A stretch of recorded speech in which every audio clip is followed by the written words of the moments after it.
నమస్తే, welcome to GTV news. My name is స్వప్న.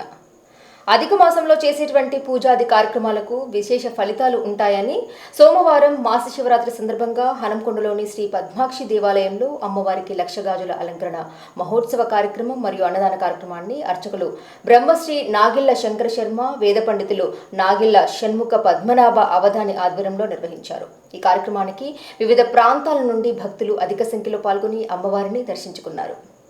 శ్రీమాత్రే నమః. శ్రీ హనుమద్గిరి పద్మాక్షి దేవాలయంలో ఈరోజు స్వస్తి శ్రీ శోభకృత్నామ సంవత్సర అధిక శ్రావణ బహుళ త్రయోదశి అనగా మాస శివరాత్రి మహాపర్వదిన సందర్భముగా అధిక మాసంలో చేయవలసినటువంటి నియమాలలో మొట్టమొదటి అర్చన, భగవద్ ఆరాధన,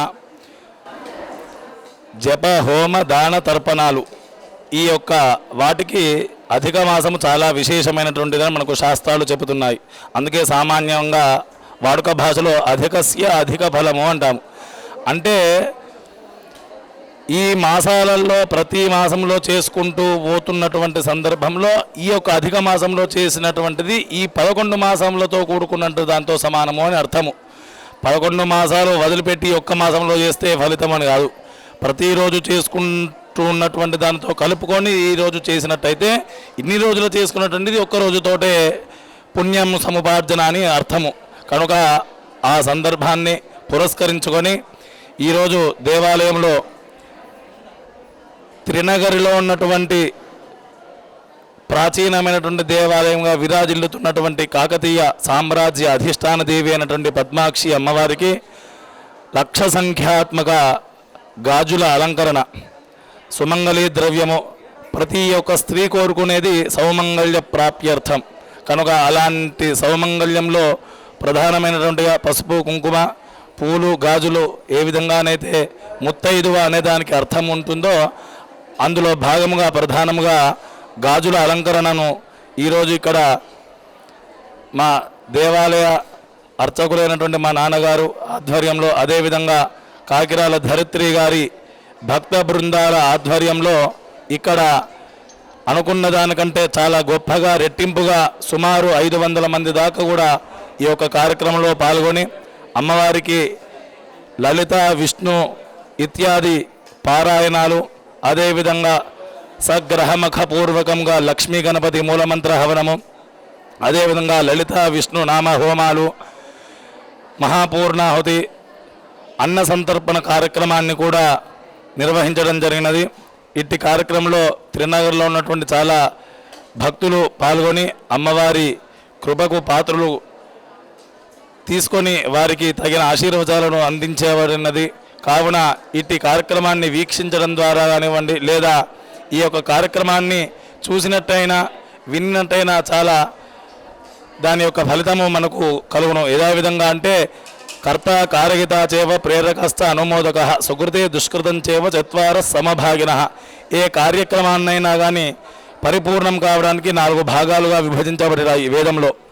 కర్త అంటే చేసేవాడు, కారగిత అంటే చేపించేవాడు, ప్రేరక అంటే చేస్తే బాగుంటుందని నేర్పించేవాడు, ఇలా చేసిన తర్వాత సంతోషపడేవాడు. ఈ 4 విధములైనటువంటి ఫలితం ఉంటుంది.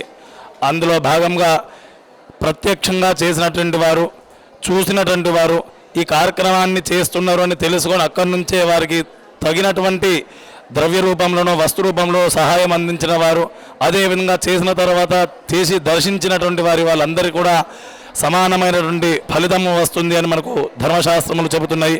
కనుక ఇలాంటి మహత్ కార్యాలు ఇంకా ఎంతో విశేషంగా చేసుకుంటూ పోతే ఈ యొక్క మనుష్య జన్మ అనేది సార్థకతం అవుతుంది. కనుక ఈరోజు హనుమద్గిరి పద్మాక్షి దేవాలయంలో నిర్వహించబడినటువంటి ఈ యొక్క లక్ష గాజుల పూజా మహోత్సవ కార్యక్రమానికి విచ్చేటువంటి భక్తులందరికీ ఆశీర్వచనాలు అందిస్తూ ఈ యొక్క కార్యక్రమానికి విచ్చేసినటువంటి అందరికీ కూడా జగన్మాత అయినటువంటి పద్మాక్షి అమ్మవారి పరిపూర్ణమైనటువంటి ఆశీస్సులు కలగాలని, ఇతోధికంగా దేవాలయంలో అభివృద్ధి కార్యక్రమాలు నిర్వహించబడుతున్నవి. ప్రతి నెల కూడా విశేషమైనటువంటి పూజా కార్యక్రమము నిర్వహించబడుతున్నది. దానికి భక్తులు సహాయ సహకారాలు అందించవలసిందిగా కోరుకుంటూ దేవాలయ వేద పండితులుగా నాగిళ్ళ షణ్ముఖ పద్మనాభ భవదాని గారు అందరి భక్తులకి ఆశీస్సులు అందజేయచ్చు.